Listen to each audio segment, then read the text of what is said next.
स्वागत है आपका ईटी न्यूज़ स्वदेश पर। आप देख रहे हैं मिड कैप मसाला और आपके साथ मैं हूं अभिषेक सत्यव्रतम। बाजार ने आज जहां पर शुरुआत की वहां से हम देख रहे हैं कि एक उलट चाल हो गई और इस वक्त निफ्टी है करीब 50 अंक नीचे कारोबार करता हुआ 24,270 के आसपास। निफ्टी बैंक की बात करें 250 अंकों की गिरावट है, लोअर लेवल से थोड़ी सी रिकवरी है, लेकिन अपने रेजिस्टेंस के पास जाकर बाजार थमा। शुरुआत अच्छी थी लेकिन अब अपने सपोर्ट के आसपास आकर टिकने की कोशिश कर रहा है। तो ये चाल रही है अब तक की 3-3.25 घंटे के आसपास का जो ट्रेड हुआ है। सवाल यह है कि क्या बाजार को इंडेक्स को 24,250 के लेवल के आसपास खरीदना चाहिए? क्या रिवर्सल आएगा? और रिवर्सल आएगा तो किन के दम पर आएगा? क्योंकि आप देखिए आज जो बैंकिंग शेयर है उनका मूड खराब है। HDFC bank, ICICI bank, axis bank, Kotak bank, ये जो बैंक्स हैं ये प्रेशर बनाने का काम कर रहे हैं बाजार पर। आईटी पर नजर है। आईटी में हालांकि हमने देखा शुरुआत आज ठीक हुई थी कल की कमजोरी के बाद, लेकिन टीसीएस भी ऊपरी स्तरों से नीचे आया। टीसीएस के नंबर आएंगे आज बाजार बंद होने के बाद। नतीजों पर पूरा का पूरा फोकस है और टीसीएस के चलते आप देखिए बाकी आईटी शेयर भी फोकस में रहेंगे। टीसीएस के अलावा एचसीएल टेक जिसके नंबर है कल आएंगे उसके। इसके बाद इन्फोसिस पर नजर रहेंगी। इन्फोसिस थोड़ा मजबूत जरूर है लेकिन बाकी अगर आप शेयर देखेंगे तो अपने ऊपरी स्तरों से गेंस को जरूर लूज किया है। तो समझते हैं कि रणनीति क्या होगी आपकी। लेकिन चूंकि मिड कैप मसाला हम कर रहे हैं तो पहले मिड कैप का एक्शन आपके सामने लेकर आते हैं कि मिड कैप स्पेस में क्या हो रहा है। इसके बाद हम आगे की बातचीत करेंगे। तो 3 तस्वीरें आपकी स्क्रीन पर और जहां पर सबसे ज्यादा एक्शन है उसमें पहले नंबर पर हमने रखा है शिपिंग कंपनीज को। शिपिंग कॉरपोरेशन, श्रेयस शिपिंग में 20% तक का उछाल है। और इसके अलावा आपके जहन में जो भी शिपिंग कंपनी आ रही हो या फिर जो भी शिप बिल्डिंग वाली कंपनी आ रही हो, चाहे वो मझगांव डॉक हो, चाहे गार्डन रीच हो, चाहे कोचिन शिपयार्ड हो, सारी की सारी चल रही है। शिपिंग बस जुड़ा होना चाहिए और शिपिंग से उसका काम जुड़ा होना चाहिए। ऐसी खबरें आ रही हैं, ऐसी मीडिया रिपोर्ट्स हैं कि शिपिंग को बजट में बड़ा बूस्टर मिल सकता है और इसके चलते ये शेयर दौड़ रहे हैं। एक और सेगमेंट वो है रिफाइनिंग का। हालांकि लगातार तेजी हो रही है लेकिन आज भी तेजी है। चेन्नई पेट्रो और एमआरपीएल के शेयर में करीब करीब 4%, 5% ये शेयर चल रहे हैं। एक शेयर जो काफी दिनों से गिर रहा था वो है बीएसई का। आज स्थिरता दिखा रहा है, 4% ऊपर ये शेयर कारोबार कर रहा है। और उसके साथ साथ प्लेटफॉर्म मुहैया कराने वाली जो दूसरी कंपनी है सीडीएसएल, जो कि डिपॉजिटरी का काम करती है, उसके शेयर में देखिए हम देख रहे हैं कि 5% के आसपास का उछाल है। तो ये मिड कैप के एक्शन को हम कैप्चर करेंगे और आपके लिए मिड कैप के बहुत ही बेहतरीन ट्रेड भी हम जानेंगे। लेकिन अपने एक्सपर्ट का, अपने गेस्ट का स्वागत करने से पहले चलिए ये जानते हैं कि आज निफ्टी का 3 घंटे का ट्रेड क्या होगा। एक म्यूजिक से स्वागत करेंगे, उसके बाद जोड़ेंगे अपने साथ निर्मल बंके, स्वाति होतकर को।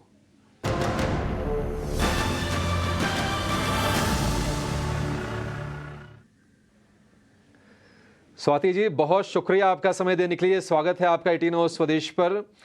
आपसे 3 घंटे का ट्रेड समझेंगे मैम, क्योंकि जहां पर आज बाजार की शुरुआत हुई, आज का जो हाई है 24,402, यानी कि उस स्तर से बाजार अब करीब करीब 150 अंक नीचे है। आपको क्या लगता है कि सपोर्ट के पास है? क्या यहां से बाउंस करेगा? तेजी का ट्रेड लेना चाहिए या भी अवॉइड करना चाहिए? Good afternoon. जिस हिसाब से आज हम लोगों ने निफ्टी में एक रैली देखी है, इसे प्रॉफिट बुकिंग देखा है निफ्टी एंड बैंक निफ्टी में, लिटिल बिट कॉशियस व्यू है क्योंकि निफ्टी का अगर आज आप कैंडल देखोगे तो ओपन हाई सेम है। जब भी ऐसे कैंडल फॉर्मेशंस होते हैं तो कॉशियस व्यू होता है और हमें एक सेल ऑफ देखने मिलता है मार्केट में। आज सेम हमने देखा है पैटर्न। कल द ओनली थिंग कि कल का उसने लो ब्रेकडाउन नहीं किया है जो कि 24,141 के रेंज में था, वो अभी तक इंटैक्ट है। अगर वो ब्रेकडाउन हो जाएगा तो मोर सेलिंग प्रेशर इंटेंसिफाइड हो सकता है। अपसाइड में मोमेंटम पॉजिटिव कब होगा? जब ये 24,400 के लेवल्स ब्रेकआउट दे देगा तो ही मेरा view positive side turn out होगा। But at the current level मैं कहूंगी कि बाइंग नहीं लेना चाहिए, आप अपने प्रॉफिट्स बुक कीजिएगा। मुझे लगता है कि डाउन साइड में हमें 24,000, 23,800 वो लेवल के टारगेट्स ओपन हो जाते हैं निफ्टी में। बैंक निफ्टी की भी अगर बात करूं तो जिस हिसाब से आज जो सेलिंग प्रेशर उसने पकड़ा था, काफी कॉशियस व्यू बनता है वो रेट्स पे। अगर आज वो 52,000 एक साइकोलॉजिकल सपोर्ट लेवल है, इंट्राडे उसने ब्रेक डाउन किया है, बट अगर क्लोजिंग बेसिस भी ब्रेक डाउन करता है तो मुझे लगता है और हमें सेलिंग प्रेशर देखने मिल सकता है, जो कि बैंक निफ्टी को लेके जा सकते हैं 51,600 टू 51,400 के लेवल्स पे। तो मेरा व्यू दोनों इंडाइसेस पे काफी कॉशियस है। मुझे लगता है प्रॉफिट बुकिंग्स हमें देखने मिलेगी and fresh long position initiate ना करेंगे। Let the both the indices support level पे एक बार स्टेबल हो जाएंगे, कोई रिवर्सल साइन नजर आएंगी तो हम बाय कॉल ले सकते हैं, but anti current driven profit bookings की सलाह दे रहे हैं हम लोग।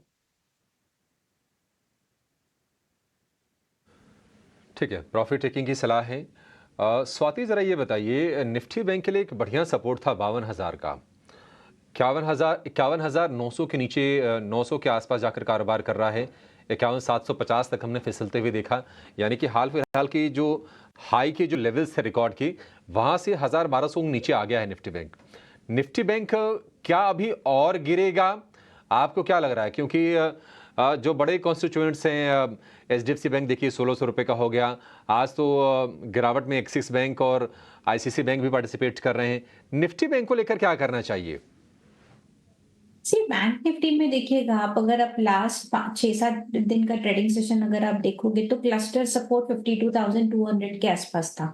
कल ही उसने इंट्राडे ब्रेकडाउन दिया है एंड आज इंट्राडे ब्रेकडाउन देने के बाद भी वो उसके नीचे ही ट्रेड कर रहा है, तो अपसाइड काफी अभी रेस्ट्रिक्टेड हो सकता है in the coming few trading sessions. जब तक ये 22,200 22,300 स्पॉट में ये कवर नहीं करती है तब तक काफी दिक्कत होगी हमें, या प्रॉफिट बुकिंग हमें देखने मिल सकता है। तो अगर कोई कोई भी राइज आता है तो I will suggest go for a short और या प्रॉफिट्स बुक करो। ऊपर में व्यू पॉजिटिव टर्न अराउंड हो जाएगा जब ये 52,600 700 के लेवल्स ब्रेकआउट दे देगी तो ही। But at the current level मुझे लगता है कि हमें डेफिनेटली वापस 51,600 51,400 के लेवल्स बैंक निफ्टी में देखने मिल सकते हैं। इंडेक्स का व्यू हो गया आपके लिए। फटाफट स्वाति लगे हाथ ये भी बता दीजिए, मिड कैप में ट्रेड के मौके आपको कहाँ दिख रहे हैं? कौन से शेयर कमाई करवाएंगे? यस, आज नो वंडर हम इंडाइसेस में थोड़ा सेलिंग प्रेशर देख रहे हैं, बट मिड कैप्स काउंटर्स में काफी अच्छी पॉजिटिव मोमेंटम हमें देखने मिल रही है। पहला बाय काउंटर है मेरा गणेश बैंजो पे। ये पर्टिकुलर स्टॉक 155 पे ट्रेड हो रहा है। काफी दिनों के बाद हम देख रहे हैं कि एक डाउनवर्ड स्लोपिंग ट्रेंड लाइन का ब्रेकआउट हमें नजर आ रहा है। ऑल्सो द इम्पोर्टेंट पॉइंट कि ये 50 डेज मूविंग एवरेजेस के ऊपर काफी होवरिंग हो रहा था, आज उसके ऊपर ये ट्रेड करने की कोशिश कर रहे हैं। Risk reward ratio current level पे काफी फेवरेबल है। स्टॉक 155 के रेंज में चल रहा है। स्ट्रिक्ट स्टॉप लॉस रखिएगा 150 का। मैं टारगेट देखती हूँ 165 टू 170 का। एंड सेकेंड बाय कॉल मेरा शुगर पैक पे है। शुगर में बजाज चेन मुझे काफी अच्छा लग रहा है, क्योंकि हम एवरी अल्टरनेट देख रहे हैं कि शुगर स्टॉक्स में काफी अच्छी मोमेंटम रैली हमें नजर आ रही है। आज इसका कैंडलस्टिक पैटर्न भी काफी स्ट्रॉन्ग है, ओपन लो सेम है। जब भी ऐसे फॉर्मेशंस बनते हैं तब हमें पॉजिटिव मूव देखने मिलता है। डेली चार्ट्स अगर आप पैटर्न वाइज देखोगे तो फ्लैट पैटर्न का ब्रेकआउट आ रहा है। तो ये सब जो इंपॉर्टेंट पैरामीटर्स काफी अच्छे फुलफिल्ड कर रहे हैं ये पर्टिकुलर काउंटर। तो one can go for a long in Bajaj Hind. Currently 43 के आसपास ट्रेड हो रहा है। 41 का स्ट्रिक्ट स्टॉप लॉस प्लेस कीजिएगा for immediate target of 48 to 50 levels on high side.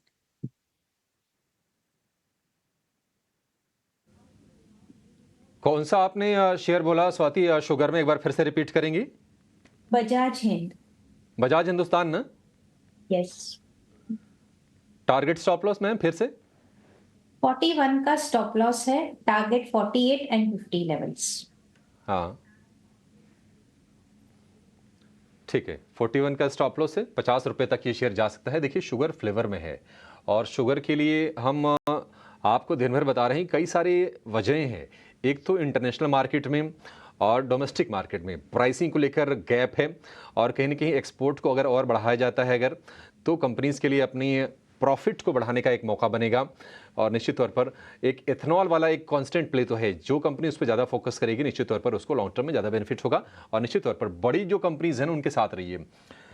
ये ट्रेड के आपके लिए मौके बन रहे हैं। बजाज हिंदुस्तान की स्टॉक में 48 का टारगेट है, 41 रुपये का स्टॉप लॉस आपको लगा के चलना है बजाज हिंदुस्तान में। और दूसरा है गणेश बेंजोप्लास्ट, 155 रुपये के आसपास का भाव है। आपको जो स्टॉप लॉस लगाना है 150 शायद बोला। स्वाति जरा गणेश बेंजोप्लास्ट का स्टॉप लॉस बताएंगी? आपने पॉइंट आउट किया 150 का स्टॉप लॉस है, immediate target will be 165 and 170। 150 रुपए का स्टॉप लॉस है, इसको सही कर लीजिए। और 165 का और 160 165 के आसपास के टारगेट हैं गणेश बेंजोप्लास्ट के। ये 2 शेयर हो गए। और भी बहुत सारे शेयर आपको हम बताने वाले हैं जहां पर आपके लिए मौके बनेंगे। ये तो स्वाति जी के पसंद है, जो उन्होंने अपनी रिसर्च से, अपने इंसाइट से खोज के निकाले हैं आपके लिए। लेकिन हमारे पास जो लिस्ट होगी हम उनमें से भी पूछेंगे और जानेंगे कि और मौके कहां पर बन रहे हैं। फिलहाल हमारे सहयोगी जिनय हमारे साथ हैं, जिनय नागर, ये बताने के लिए कि खबरों के दम पर मिड कैप में कहां पर एक्शन हो रहा है और कौन से गेनर्स हैं ज्यादा चढ़ने वाले मिड कैप में और ज्यादा टूटने वाले, उसकी भी लिस्ट जिनय के पास है। जिनय बताइए। जी, तो अगर हम खबरों के दम पर देखें तो कल्पात्रु प्रोजेक्ट एक कंपनी है जो फोकस में रहेगी। कंपनी को जो एक ऑर्डर मिला है 2995 करोड़ का, इसी के चलते कंपनी में एक तेज़ी देखी जा रही है। एचपीएल इलेक्ट्रिक्स दूसरा एक स्टॉक रहेगा जो फोकस में रहेगा। कंपनी को जो है 2100 करोड़ का एलओए मिला है और ये जो एलओए ये है एक स्मार्ट मीटर्स के लिए एलओए कंपनी को मिला है। मूविंग ऑन, कीस्टोन रियल्टी जो रुस्तम जी कंपनी है वो फोकस में रहेगी, क्योंकि कंपनी जो है थाने में एक लैंड पार्सल एक्वायर करेगी 88 एकर्स का, और ये जो है इसका जो कॉस्ट ऑफ कंसिडरेशन होगा वो होगा करीब करीब 91 करोड़ का। इसी के चलते ये फोकस में रहेगा। और अगर हम अभी मिड कैप गेनर्स की तरफ नज़र डालें तो उसमें हमें नज़र आएंगे सोना, BLW, yes bank, RVNL, BSE और हिंदुस्तान पेट्रोलियम जैसे स्टॉक्स। और वहीं अगर मिड कैप लूजर्स की बात करें तो वहाँ हमें देखने मिलेगा लोधा, ट्यूब इन्वेस्टमेंट्स, डिलीवरी, टाटा एलेक्सी और मैक्स हेल्थ केयर जैसे स्टॉक्स।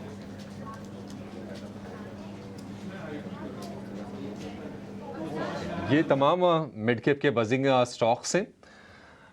मैक्रोटेक आज कमज़ोर है। और अगर हम कुछ और शेयरों की बात करें जो कि मजबूत हैं, उसकी लिस्ट पे ज़रा एक बार स्क्रीन पर लेके आइए, क्योंकि हम देख रहे हैं कि तेज़ी वाले जो शेयर हैं उसमें सोना कॉमस्टार है, येस बैंक है। येस बैंक हालांकि दिन के ऊपरी स्तर से 27 रुपये के ऊपर निकल गया था, थोड़ा सा नीचे आया है, ये काम कर रहा है। और इसके अलावा बीएसई लिमिटेड, बीएसई पर खास राय लेंगे, कि कुछ और कड़क ट्रेड लेंगे, लेकिन उसके पहले ये जान लेते हैं कि ऑप्शंस में आपके लिए कहां पर हैं शानदार मौके। यस सिक्योरिटीज के अमित त्रिवेदी हमारे साथ हैं। अमित जी, बहुत शुक्रिया आपका समय देने के लिए, स्वागत है।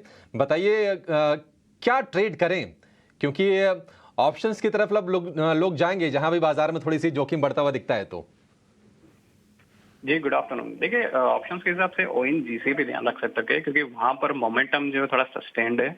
मल्टी मंथ कंसोलिडेशन ब्रेकआउट था, उसमें 290 का जो हर्डल था उसने सरपास कर दिया है। और अभी पिछले 1-2 दिन से अगर हम देखें तो 295 और अभी 300 के लेवल्स भी वो सस्टेन कर रहा है। तो आने वाले समय में मुझे लग रहा है ओएनजीसी 320 के ऊपर भी आना चाहिए। तो 310 का इनफैक्ट कॉल ऑप्शन बाय कर सकते हैं, 6.5 से 7 से के बीच में अभी है। और 3 का स्टॉप लॉस रखना चाहिए। और अपसाइड टारगेट जो मैं देख रहा हूँ 15 से लेके 20 तक के देख रहा हूँ ओएनजीसी के 310 के कॉल ऑप्शन के लिए। ठीक है, ओएनजीसी अच्छे मूव दिखाए हैं, 300 रुपये के ऊपर जाकर ये सस्टेन कर रहा है। और पिछले हफ्ते के अगर याद होगा, बहुत तेज़ रफ्तार से ये शेयर चला था। तो ओएनजीसी में आपके लिए ये मौके अमित बता रहे हैं। एक बार भाव फिर से लेकर आइए। 2.25% ऊपर ये शेयर फिलहाल कारोबार करता हुआ आपको दिखेगा। 304 रुपये का भाव है ओएनजीसी का। एक बार फिर से दिखा देते हैं कि कौन सी ओएनजीसी की स्ट्राइक प्राइस की कॉल है, किस भाव पर मिल रही है और कितना मुनाफा या फिर कितना लॉस उसमें आपको हो सकता है। ठीक है, ओएनजीसी 310 की कॉल खरीदनी है आपको 6.5 रुपए के भाव पर। लक्ष्य 15 रुपए, स्टॉप लॉस 3 रुपए का, अधिकतम मुनाफा 16,400 रुपए, अधिकतम नुकसान होगा 6,700 रुपए। यानी कि रिस्क रिवॉर्ड आप देखेंगे तो 1:2.5 का है ऑलमोस्ट। ये रणनीति आपके लिए। अमित, बहुत शुक्रिया आपका समय देने के लिए और ये बेहतरीन स्टॉक बताने के लिए, बेहतरीन स्ट्रेटजी बताने के लिए। आगे बढ़ेंगे। स्वाति जी, जरा एक बार आप सीडीएसएल चेक कीजिए, सीडीएसएल और बीएसई दोनों चेक कीजिए और ये बताइए कि यहां से अगर चलना है तो कौन सा स्टॉक ज्यादा प्रॉमिसिंग आपको लग रहा है, क्योंकि बीएसई लगातार एक डाउन चैनल में था, आज ठहर के थोड़ा सा चलने की कोशिश कर रहा है। लेकिन मुझे ये जानना है कि क्या ये कोशिश रंग आएगी, ये स्टॉक चल पाएगा यहां से? ये सब दोनों में कंपैरेटिव एनालिसिस करें हम सीडीएसएल और बीएसई में, तो मुझे सीडीएसएल ज्यादा अच्छा लग रहा है। बिकॉज मंथली चार्ट्स पे अभी तक उसका ट्रेंड अपसाइड में इंटैक्ट है। जिस हिसाब से उसने मंथली चार्ट में फ्लैग पैटर्न का फॉर्मेशन दिया था, उसका ब्रेकआउट काफी अच्छे वॉल्यूम्स के साथ हुए थे। एंड इंपॉर्टेंट पॉइंट की ये जो भी इंपॉर्टेंट मूविंग एवरेजेस हम देखते हैं जैसे 50, 100 एंड 200 डीएमए, वो अभी तक उसने ब्रेकडाउन नहीं दिए हैं, वो एक काफी स्ट्रॉन्ग फॉर्मेशंस में इंटैक्ट है। तो मुझे लगता है स्लोली एंड स्टेडली से हमें वापस एक ऑल टाइम हाई के आसपास जाते हुए नजर आ जाएगा, जो कि 2540 के आसपास है। एंड वो क्रॉस कर देता है तो डेफिनेटली मुझे लगता है 27, 2800 के लेवल्स में देखते हो। अगर कोई भी डीप आता है सीडीएसएल में टुवर्ड्स 2200 या 2300 के आसपास, तो definitely it's a buy call, quality buy, जो पोर्टफोलियो में आप रख सकते हो। बीएससी में ये आपने सही कहा है कि काफी दिनों से हम लोग इसमें करेक्शन देख रहे थे, प्राइस करेक्शन हमें नजर आ रही थी। नो वंडर आज उसने एक 200 डीएम में होल्ड रखा है, बट हमें देखना पड़ेगा कि क्लोजिंग बेसिस ये सस्टेन होता है या नहीं। इफ नॉट तो मुझे लगता है कि ये सेलिंग प्रेशर वापस कंटिन्यू हो सकता है, which might take a counter towards to 2200 levels. तो व्यू लिटिल बिट कॉशियस है और एक दो दिन हमें ट्रेडिंग सेशन देखना पड़ेगा कि बीएससी में कंसोलिडेशन फेज आता है या नहीं। इफ नॉट तो व्यू लिटिल बिट मेरा कॉशियस है, तो फ्रेश लॉन्ग पोजीशंस अवॉइड करनी चाहिए पर ये पर्टिकुलर काउंटर पे।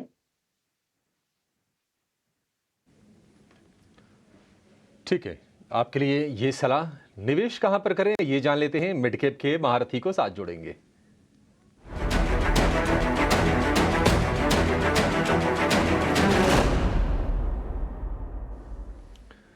हमारे साथ जुड़ गई हैं हेम सिक्योरिटीज की आस्था जैन। आस्था जी, बहुत शुक्रिया आपका। बताइए कहां पर निवेश के मौके हैं?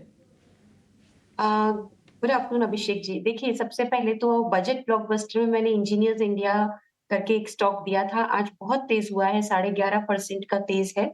हमारा टारगेट 300 का था, 260 की रिकमेंडेशन थी, तो उस पे एक अपडेट देना चाहूंगी कि टारगेट के बेहद करीब है। अगर कोई ने कॉल लिया है तो वो थोड़ा प्रॉफिट चाहे तो इंजीनियर्स इंडिया में बुक कर सकते हैं। 260 की रिकमेंडेशन और 300 का टारगेट था। आज काफी ज्यादा तेजी हमें इस काउंटर पे देखने को मिली है, तो पार्शियली प्रॉफिट बुक करने की सलाह है क्योंकि 300 का टारगेट है। दूसरी तरफ अब जो कॉल पसंद आती है मिड कैप महारथी के अंतर्गत, वो पसंद आता है एनएलसी इंडिया। एनएलसी इंडिया की बात करें तो एनएलसी इंडिया हम सब जानते हैं एक मिनी नवरत्ना कंपनी है और जो मिनिस्ट्री ऑफ कोल के अंतर्गत आती है। कंपनी देखा जाए तो बेसिकली पावर जनरेशन और कोल माइनिंग में है। अब कंपनी को पसंद करने के पीछे की वजह है बेसिकली कंपनी के अब जो प्लान्स हैं वो रिन्यूएबल एनर्जी में कंपनी उतर रही है और 6 गीगावाट तक यहाँ पे इनका पूरा पावर को लेके फोकस है। तो काफी यहाँ पे एस्पिरेशनल प्लान्स कंपनी के लगते हैं और केपेक्स भी कंपनी ने काफी सॉलिड किया है। मुझे लगता है 2030 तक कंपनी का जो केपेक्स स्पेंड है वो काफी स्ट्रॉन्ग रहेगा, जिसकी वजह से कंपनी कंटिन्यूसली ग्रोथ दिखाती हुई नजर आएगी। तो एनएलसी इंडिया को खरीदारी करने की सलाह है। थोड़ी गिरावट आए तो खरीदारी करनी चाहिए। पॉसिबल टारगेट 305 का रहेगा, समय सीमा 1 महीने की रहेगी। ठीक है, बढ़िया। ये share NLC India, Neyveli lignite company इस नाम से पहले ही जानी जाती थी, फिर ये छोटा सा इन्होंने अपना चेंज किया नाम, सिर्फ एनएलसी इंडिया कर दिया इसको। लक्ष्य 305 रुपये का, अवधि 1 महीना और बढ़िया पोटेंशियल है। अगर देखा जाए 280 रुपये के आसपास का शेयर है, यहाँ से अगर ये 10% चल जाए अगर 1 महीने में, तो क्या चाहिए आपको? बढ़िया है। एनएलसी इंडिया मिड कैप का महारथी शेयर।